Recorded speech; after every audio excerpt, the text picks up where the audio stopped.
আপনি দেখেন না, মৌলানা সায়েদ বাংলাদেশ ঢুকতে পারবে না। হ্যাঁ, তবলিগ তখন মানে তবলিগের মাঠে তারা যেন ঢুকতে না পারে, আমাদেরকে নিষিদ্ধ করে দিতে হবে, অমুকের ব্যান্ড করে দিতে হবে। তো ফেসিবাদী আন্দোলন, জনগণ তো ফেসিবাদ, রাজনীতির নামে ফেসিবাদ দেখছে, ধর্মের নামে এরকম ফেসিবাদ তো নতুন করে দেখা শুরু হয়েছে। আরে বাপরে বাপরে বাপ, এরা যে কয়দিন পরে কি করবে দেশে। আমি মনে করি যারা মিডিয়াতে আছেন আপনাদের সজাগ হওয়া দরকার, সচেতন হওয়া দরকার। সরকারকে যেন অন্তত গিলতে না পারে। আমি মাননীয় প্রধানমন্ত্রী সহ সরকারকে বলবো, এই কওমিদের অতীত আমল কিন্তু ভালো না। এরা যারে একবার পাইছে তার কিন্তু জীবন মানে দফা রফা করে ছাড়ছে।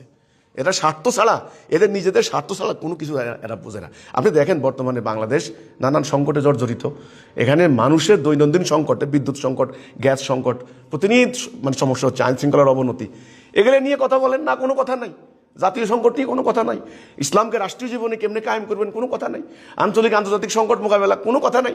আছে হিজবুত তৌহিদ, হিজবুত তৌহিদকে নিষিদ্ধ করতে হবে। তো কাজেই এই ধরনের দাবি এটা প্রত্যাখ্যান করছি, আমরা এটা প্রতিবাদ জানাচ্ছি। আমরা যথাযথভাবে সরকারের কাছেও আমাদেরও দাবি দেওয়া আছে, সরকার আমাদের কথাও শুনবেন। আমরা আশা করব সরকার নিরপেক্ষ দৃষ্টিতে যাচাই বাছাই করবেন। এখন সরকার যদি রাজনৈতিক স্বার্থে নানান ধরনের উদ্যোগ গ্রহণ করে, সেগুলো তো হলো ভিন্ন কথা, সেগুলো তো কোনো কথা নেই, সেটা আল্লাহ দেখবেন। কিন্তু আমি মনে করি হেফাজত ইসলামের নেতারা আজকে যে কাজটা করেছেন এটা ঠিক করেন। তাদের 9 দফা দাবির মধ্যে তারা এমন এমন অযৌক্তিক, অনর্থক, অহেতুক, অসাংবিধানিক, অনৈতিক দাবি তারা করেছেন যে এইটা কোনো সভ্য শালীন সমাজে কল্পনা করা যায় না, এটা তারা করেছেন। তো কাজেই আমরা হিজবুত তৌহিদ আন্দোলন এই ব্যাপারে একদম কড়া প্রতিবাদ জানাচ্ছি।